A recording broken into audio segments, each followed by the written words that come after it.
nurture relationships, and help others.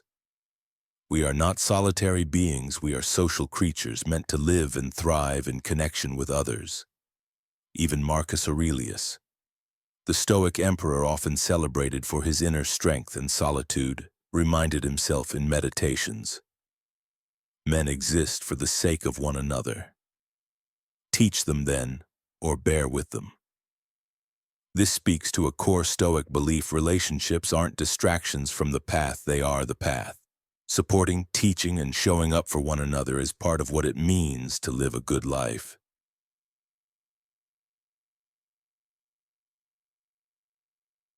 Why relationships matter.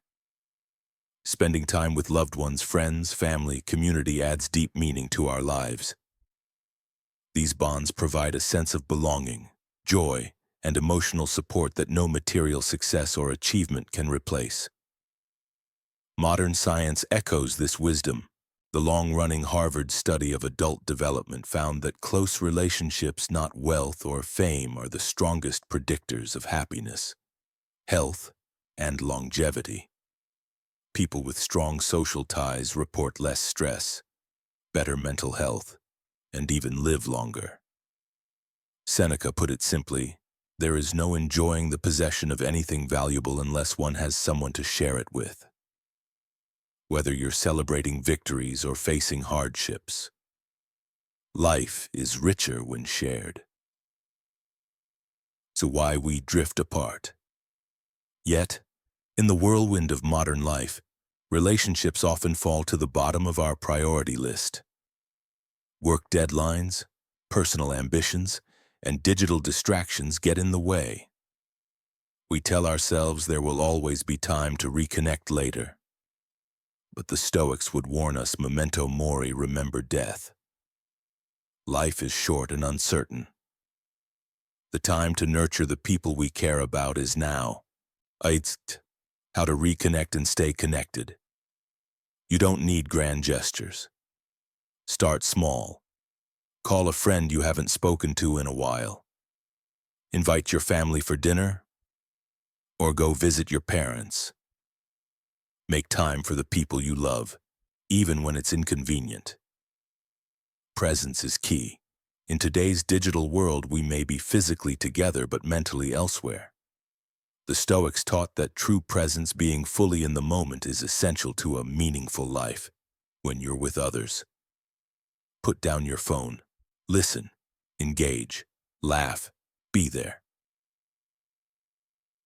To accept imperfection and be compassionate. Relationships aren't always easy. There will be disagreements, misunderstandings, and frustrations. But the Stoics reminded us, while we can't control others, we can always control how we respond. Marcus Aurelius wrote about approaching others with patience and empathy, recognizing that everyone is doing the best they can with the knowledge they have. This doesn't mean tolerating abuse, it means cultivating understanding, not judgment. Helping others, a Stoic duty. And it's not just about receiving love, it's about giving it. Helping others is a powerful act that benefits not just the receiver, but also the giver. As Marcus Aurelius wrote, "What is not good for the beehive cannot be good for the bee." In other words, your well-being is tied to the well-being of your community. The Stoics believed that contributing to others' happiness and security is a core human duty. And modern research agrees. Studies show that people who regularly help others report higher levels of happiness, lower stress, and a deeper sense of purpose.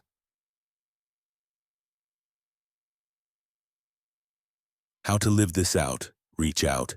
Make the first move to reconnect or check in. Be present. Give your full attention when you're with others. Practice kindness. Small acts, listening, helping, encouraging, go a long way. Serve your community, then volunteer, mentor, support a cause. Helping others expands your sense of purpose. In conclusion, relationships and service are not distractions from the Stoic path, they are the Stoic path. In a world that often values independence and self-interest, The Stoics remind us that a meaningful life is one lived in connection with others. Friends and family bring us joy, support, and perspective. Helping others brings us purpose and fulfillment. So invest in people, be there for others. And remember, a good life is not measured by how much we achieve, but by how much we love, support, and connect. As Seneca wisely said, there is no enjoying the possession of anything valuable unless one has someone to share it with. Help others. Cultivate gratitude. There's a simple yet profound truth that both the Stoics and modern science agree on: helping others helps you too. When you shift your focus from your own struggles to someone else's needs, something remarkable happens. You gain perspective. Your challenges don't magically disappear, but they often shrink in scale. And in that moment of service, you reconnect with purpose and meaning.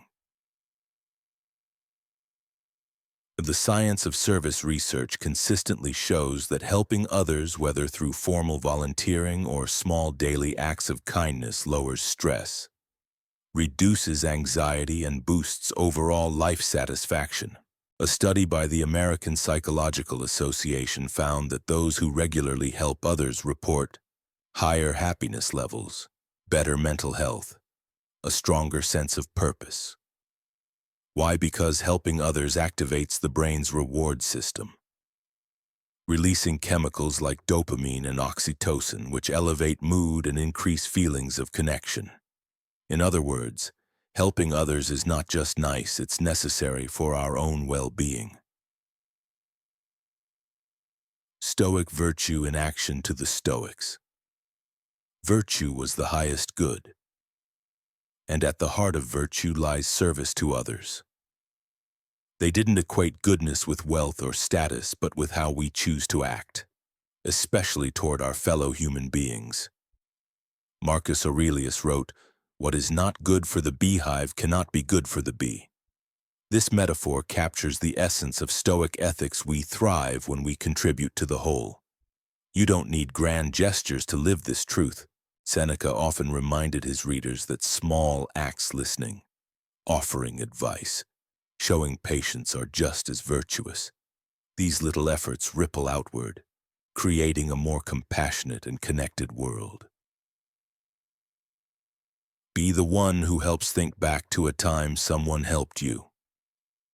Maybe it was a friend who listened, a colleague who stepped in when you were overwhelmed, or a stranger who smiled and held the door.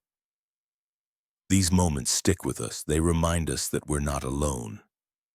Now imagine being that person for someone else. Whether you offer encouragement, share your time, or simply show up, you become a source of strength and hope. Your kindness can ease someone's burden, uplift their spirit, or even change their path. The Stoics believed this wasn't optional. It was our duty as part of the human family.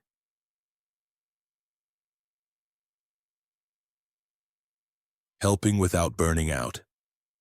Helping others doesn't mean sacrificing yourself. The Stoics emphasized balance. Yes, be generous. Yes, be kind. But don't neglect your own well-being. You can't pour from an empty cup. Self-care isn't selfish, it's foundational. When you're rested, centered, and grounded, you're more capable of giving to others from a place of abundance, not depletion. How to start helping today? You don't need to wait for the perfect opportunity. Start with what's around you. Check in on someone who's been quiet lately. Offer help to a neighbor, classmate, or coworker. Volunteer for a cause you care about, even if it's just once a month. Donate time, resources, or attention to someone who could use it. Remember, it's not about scale, it's about sincerity. A kind word, a listening ear, or a small favor can be powerful acts of virtue. And every time you help someone, you create a ripple that can inspire others to do the same. Aududus ascend gratitude. The other side of the coin. In a world that constantly tells us to chase more success, more stuff, more recognition, it's easy to lose sight of what we already have. But the Stoics were clear real wealth isn't about accumulation, it's about appreciation. Seneca wrote, "It is not the man who has too little, but the man who craves more, who is poor." When we struggle with gratitude, our brains are wired to scan for what's missing. It helped our ancestors survive, but in today's world, this constant focus on lack can trap us in dissatisfaction. That's why we must train ourselves to see what's already good in our lives. Gratitude, the Stoic way. Gratitude isn't passive, it's active. It's a daily practice of shifting focus. From comparison to contentment, from scarcity to abundance, from resentment to recognition. Science backs this up. People who regularly express gratitude experience greater happiness, lower rates of depression, better relationships, improved physical health. In conclusion, helping others and practicing gratitude are two powerful ways to live in alignment with Stoic wisdom. They take you out of your own head, reconnect you with others, and remind you of what truly matters. So start simple, offer a hand, say thank you. Look for the good, be the good, as Marcus Aurelius beautifully said. The fruit of this life is a good character and acts for the common good. Let your days be filled not just with goals, but with gratitude and generosity. That is the Stoic way, gratitude and letting go. Gratitude and forgiveness may seem like two separate ideas, but in Stoic philosophy, they're deeply connected. Both are practices of letting go of what we lack, and letting go of what we can't change. And both are essential for peace of mind. For the power of gratitude. Gratitude isn't just a feel-good idea, it's a scientifically proven tool for improving your life. According to research from the University of California, people who kept a gratitude journal reported the feeling more optimistic, experiencing fewer physical complaints, sleeping better. In short, gratitude is one of the simplest and most effective tools for increasing well-being. Stoics on daily gratitude. The Stoics didn't wait for things to go right to be grateful. Marcus Aurelius regularly reminded himself in meditations to appreciate the simplest things. Waking up in the morning, having food to eat, being surrounded by people he cared for. He wrote, "Do not indulge in dreams of having what you have not, but reckon up the chief of the blessings you do possess. And then thankfully remember how you would crave for them if they were not yours." How to practice gratitude daily. You don't need to overhaul your life. Small, consistent practices are powerful. Mindfulness, pause and notice the little things, the warmth of your bed, the sun on your face, the comfort of a morning coffee. These are often the real joys of life, but we miss them when we're busy chasing more. Gratitude journaling. Each day, write down 3 things you're grateful for. They don't have to be big. In fact, the small things like a kind word, a warm meal, or a quiet moment often hold the most meaning. Shifting perspective during hard times. Epictetus taught that we should be grateful not only for the good things, but also for our challenges. Why? Because hardship builds character. He said he is a wise man who does not grieve for the things which he has not, but rejoices for those which he has. So even during stress or struggle, try to notice what's still working in your life. Gratitude doesn't erase pain, but it does change how you carry it. The gratitude strengthens relationships. When you express appreciation, you remind others that they matter. A simple thank you or sincere compliment can deepen your bonds. Gratitude helps you see the good in people, be less reactive during conflict, stay grounded in appreciation rather than expectation. The Stoics would remind us that people aren't perfect, but neither are we. And noticing what others bring to our lives is part of living virtuously. Be grateful for the ordinary electricity, clean water, food on demand, and the freedom to pursue goals. These are extraordinary privileges in the scope of human history.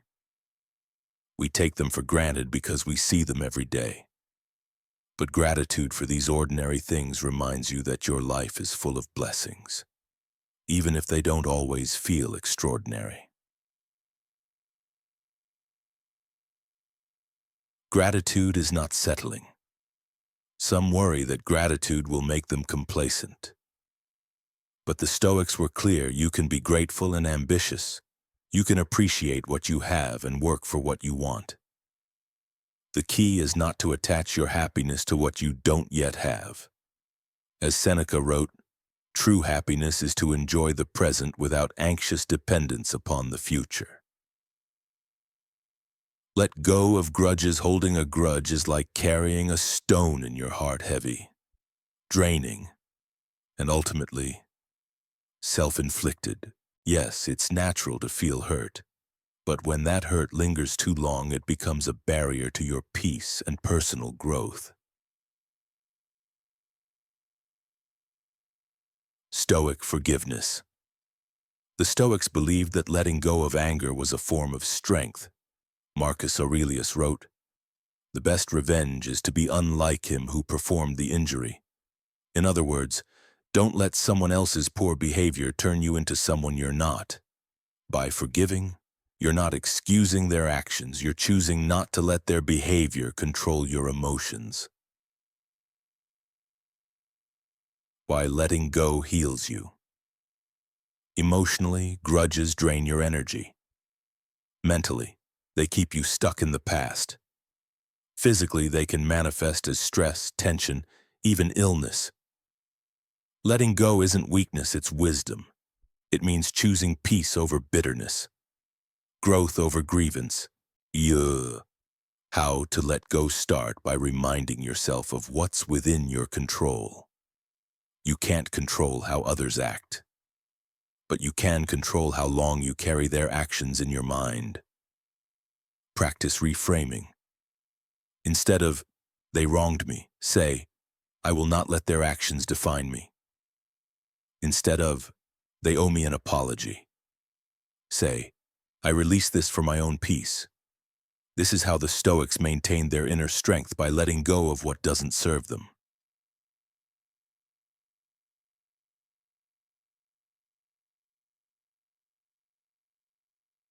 In conclusion, gratitude and forgiveness are two sides of the same Stoic coin.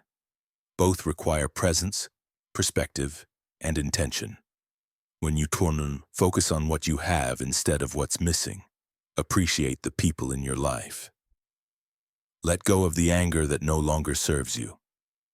You begin to live a life not just of virtue, but of deep peace.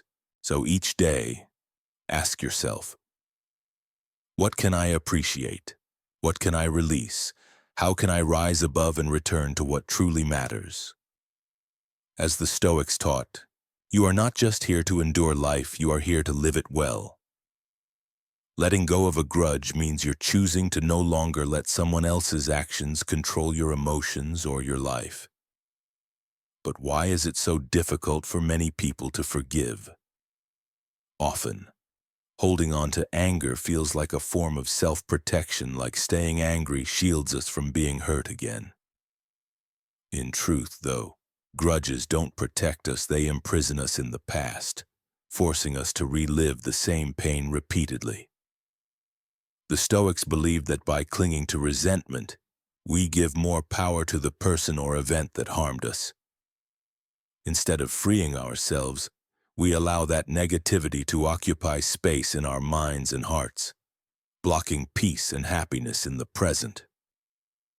Modern research supports this perspective. Studies show that forgiveness can significantly improve mental and physical health. According to the American Psychological Association, people who let go of grudges experience reduced stress, anxiety, and depression. They also report better sleep, lower blood pressure, and improved relationships. Forgiveness not only brings emotional relief but also real physical benefits. The Stoics saw forgiveness as essential, recognizing that everyone is fallible.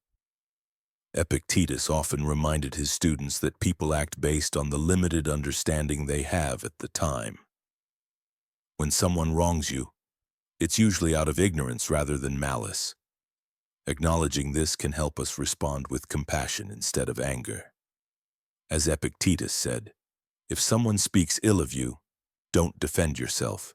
Instead, say you clearly don't know me very well, or you would have said worse. This light-hearted humility reflects the Stoic approach: respond to insults with self-awareness, not defensiveness. So how do you begin to release a grudge? Start by acknowledging your emotions, don't suppress them. Take time to understand why you're hurt or angry. Then ask yourself, is holding on to this pain helping me heal or grow, or is it keeping me stuck in negativity? Stoic wisdom teaches that while we can't change what others do, we can change how we respond. Letting go of a grudge is a conscious decision to free yourself from anger's heavy burden. It's not about excusing harmful behavior or forgetting what happened. It's about refusing to let it define your future or disrupt your peace. Another powerful strategy for releasing resentment is practicing empathy. You don't need to agree with someone's actions, but trying to understand their perspective can help dissolve anger. As the Stoics noted, people often act out of fear or misunderstanding. Seeing them as imperfect humans just like you can make forgiveness easier. Not for their benefit, but for your own well-being. Forgiveness is often a process, not a one-time decision. It takes effort and time. Sometimes old feelings resurface. When they do, the Stoics would recommend patience and perspective. Gently remind yourself why you've chosen to let go. Over time, those feelings will fade. Letting go of grudges can also transform your relationships. Carrying anger, whether or not it's directed at someone close, creates emotional distance. When you forgive, you create space for connection, patience, and openness. You become more capable of building deeper, more meaningful bonds. Above all, Stoicism teaches that peace comes from within, not from external events. Releasing a grudge means taking back your power and focusing on what you can control: your thoughts, your responses, and your inner state. As Marcus Aurelius wrote, "The happiness of your life depends upon the quality of your thoughts." Choosing forgiveness is a way to improve those thoughts and, in turn, your life. In the end, letting go is one of the most liberating acts you can do for yourself. Both Stoic philosophy and modern psychology agree anger harms the one who holds it more than the one it targets. Forgiveness allows you to live fully in the present, free from the shadows of the past. This journey through Stoic ideas reminds us that happiness isn't something we stumble upon by luck. It's something we create through practices like gratitude, laughter, kindness, mindfulness, and yes, letting go of grudges. We cultivate inner peace and resilience. Life isn't about chasing perfection, it's about finding balance. The Stoics teach us to enjoy life without attachment, to work hard without burning out, and to grow while staying grounded. So start small. Pick one Stoic principle that resonates with you and apply it to your daily routine. Maybe it's reconnecting with nature, journaling about gratitude, or pausing before reacting in anger. These small steps build a foundation for a life rooted in wisdom, strength, and joy. As Marcus Aurelius said, "The best revenge is to be unlike him who did the wrong." By choosing to forgive, you're choosing peace, and that's a powerful act of strength.